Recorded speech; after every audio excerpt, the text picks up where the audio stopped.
মাধ্যমিক স্তরের নতুন বই ছাপানো নিয়ে শুরু হয়েছে জটিলতা। বিতর্কের পরও জুলাই গণহত্যার আসামি সহ আওয়ামী লীগ নেতাদের অনেক প্রতিষ্ঠানই কাজ পাচ্ছে। এসব অভিযোগে নবম ও দশম শ্রেণীর বই ছাপানোর টাকা ছাড় করেনি অর্থ মন্ত্রণালয়।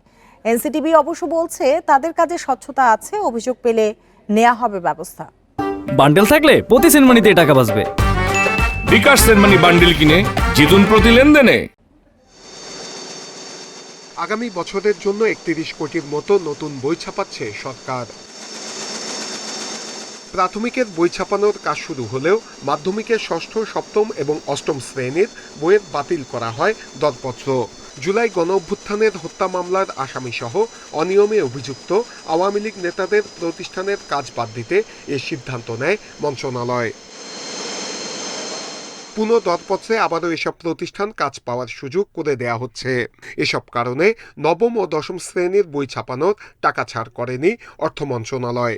দরপত্রের শর্ত এমনভাবে করা হয়েছে যাতে নির্দিষ্ট কয়েকটি প্রতিষ্ঠানই বিশেষ সুযোগ পায় বলেও অভিযোগ এসেছে। এনসিটিবি বছরের শুরুতে একটা সুন্দর পরিকল্পনা দিয়েছিল, একটা ক্যালেন্ডার করছিল কোন কাজটা কীভাবে করবে, সেই অনুযায়ী কাজ করতে পারতেছে এনসিটিবি। এতে মন্ত্রণালয়ের অনুমোদনের ব্যাপার আছে, আরও আনুষঙ্গিক বিষয় আছে, বাট এনসিটিবি তার শখ অনুযায়ী কাজ এগিয়ে নিতে পারছে না, এই কথাটা সত্য।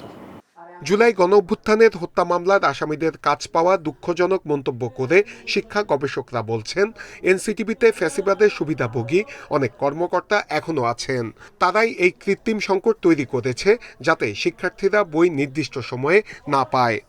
সারা বাংলাদেশের সমস্ত প্রতিষ্ঠানগুলোতেই এখনো ফ্যাসিবাদের দোষর রয়ে গেছে এবং আমরা আমাদের বিভিন্ন কাজ করতে যে প্রতিটা জায়গায় আমরা দেখেছি যে সেই আগের মানুষগুলোই ঘুরে ফিরে সেই জায়গার মধ্যে আছে। এনসিটিবি বলছে নিয়ম অনুযায়ী কাজ হচ্ছে, কারো বিরুদ্ধে অভিযোগ আসলে নেওয়া হবে ব্যবস্থা। আইনগত প্রক্রিয়ার মধ্যে দিয়ে সমস্ত কিছু হয়ে থাকে আমাদের, ঠিক আছে।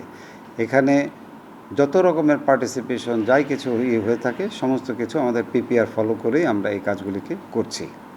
শুধু এনসিটিবি নয়, শিক্ষা মন্ত্রণালয়েরও গাফিলতির কারণে বই ছাপানোর এই সংকট তৈরি হচ্ছে বলে অভিযোগ সংশ্লিষ্টদের। নূরে আলম, ইন্ডিপেন্ডেন্ট নিউজ, ঢাকা।